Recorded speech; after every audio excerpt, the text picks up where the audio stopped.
بالله من الشیطان الرجیم بسم اللہ الرحمن الرحیم۔ آج آپ اللہ تعالیٰ کی توفیق اور اس کے فضل اور اس کے احسان سے سماعت فرما رہے ہیں چوتھا سپارہ اور اس کے چند اہم مقامات قرآن مجید کے اس بارے میں ہمیں کیا رہنمائی کرتے ہیں۔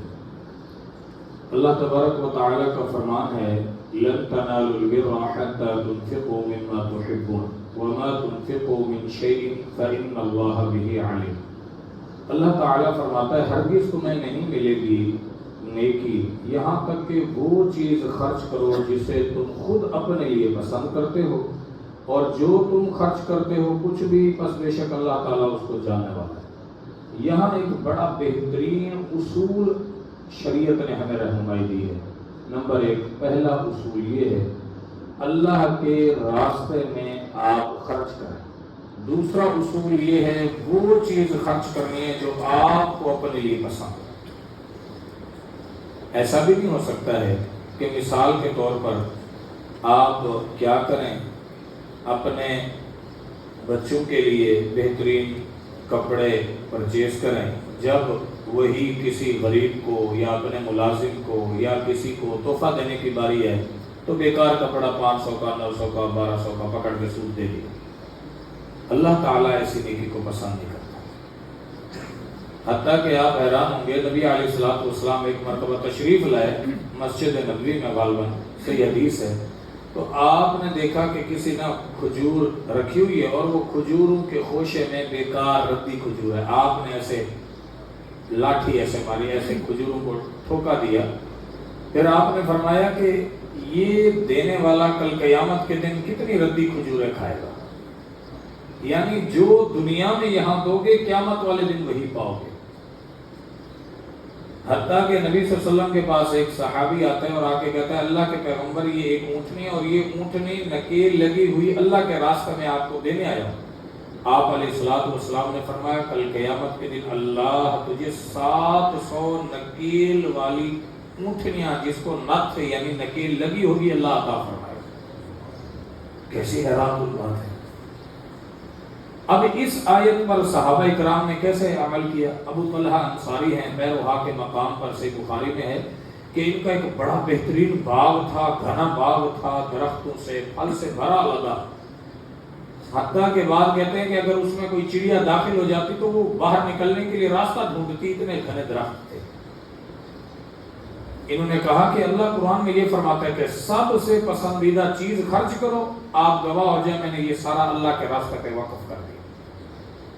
وہ جو آپ سنتے ہیں غزوہ یعنی خیبر فتح نہیں ہو رہا تھا، امیر عمر رضی اللہ تعالی عنہ کو خیبر کے مال میں سے جو حصہ ملا فرمایا یہ اللہ کے لیے وقف ہے۔ یہ صحابہ اکرام کا دستور تھا۔ آج ہمیں کیا ہوتا ہے، تنخواہ ملتی ہے ہم زیادہ سے زیادہ 10 روپے 20 روپے 100 روپیہ دیتے ہیں اور کہتے ہیں کہ بڑا بہترین صدقہ کر دیا۔ وہ چیز دیں جو اللہ کو پسند ہے۔ نمبر 2، اللہ تعالیٰ یہاں فرماتا ہے وَمَنْ دَخَلَهُ كَانَ آمِنًا۔ مسجدیں ایسی جگہ ہیں یہاں کوئی بھی آ جائے اس کو امن ملنا چاہیے، اس کا ذہن کسی بھی طرح کا ہو، مسجد کے اندر اختلاف نہیں ہونا چاہیے۔